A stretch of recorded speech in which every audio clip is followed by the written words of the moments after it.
नमस्कार, आप देख रहे हैं इलेक्शन कैफे। मैं अश्विनी कुमार सिंह। आज के मेहमान हैं सुमित सर, बाबा और पुनेंदु जी। आप सभी का स्वागत है। आज का विषय है हमारा समाजवादी पार्टी और कांग्रेस का गठबंधन। ना ना करते करते प्यार हम कर बैठे।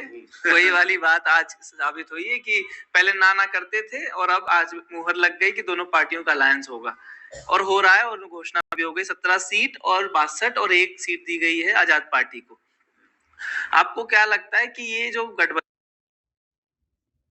है, अब इस गठबंधन के पास इतनी ताकत है कि जो भाजपा का विजय रथ है उसको रोक पाएगी? ये 80 का जो टारगेट है उनका। तुम लो हमको पंडित मान के चल रहे हो कि हम ज्योतिष हैं। सबसे मुश्किल सवाल कितना हंसते हुए पूछा, क्या आप बता सकते हैं? अपना देखे छोड़ दिया, अब आप जानो, आप लोग आपस में बोलते रहो। देखो, कम से कम एक चीज हमको दिखती है इसमें, इस पूरे प्रोसेस में, वो ये कि अब कोई लड़ते हुए दिखेगा। अभी तक जिससे लड़ाई थी वो बिखरा हुआ था, बहुत कि छितराया हुआ है। बीजेपी की एक तरफा जीत चल रही थी, हम लोग इस माहौल की बात भी कर रहे थे। हालांकि अभी भी ट्रायंगुलर कॉन्टेस्ट है, बसपा चुनाव लड़ेगी, बसपा अपने दम पे चुनाव लड़ने वाली है और भी छोटी छोटी पार्टी अलग अलग रीजन में आएंगी। तो ऐसे में कम से कम एक, जब जहां पर स्ट्रांग होल्ड्स हैं, खासकर सपा के जो यादव बेल्ट है, मुस्लिम बेल्ट है, पश्चिमी यूपी की और कुछ सीटें पूर्वी यूपी की, आजमगढ़ जैसी सीट है उस इलाके में, वहां पर मजबूती के साथ मुकाबला होगा।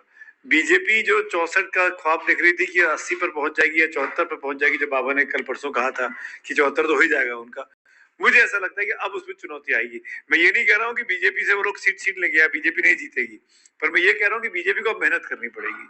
अब काम आसान नहीं बचा है।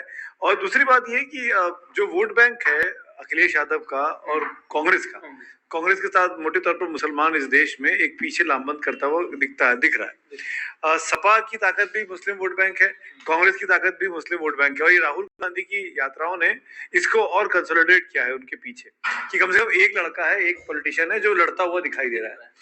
अब इसको कैपिटलाइज करना है।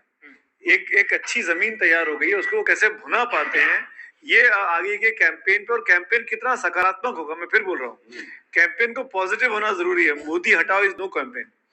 आप क्या पेश करने वाले हैं, आप जब सत्ता में आएंगे तो आप क्या देने वाले हैं, क्या जनता क्यों आपको वोट करे, ये आपको समझाना पड़ेगा।